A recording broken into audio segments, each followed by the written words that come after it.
Well, I'm here at our local Ditch Witch store picking up a couple machines, a couple things that, well, I broke and had to get fixed. But man, when you come into these places, when you're an irrigator or do any kind of ditching, you're kind of like a kid in a candy store. I'm like, man, look at that thing, look at that thing.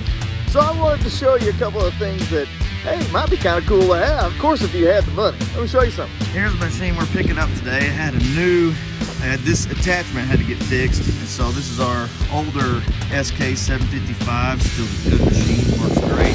But man, I saw this next to it. Look at this thing, the RT100. Man, that thing ought to make a ditch. Pretty big machine. Man, I could be using this on the job I'm at right now. Oh man, this is what you need right here. Love these tracks right here. RT115. I'd love to have one of these tracks. Put those tracks on my old ditcher. That'd be kind of cool. I really don't know how interested you will be in this machine right here, because it's kind of a boring type machine. There's nothing boring about this machine. I don't know how far this will go. It's 1830.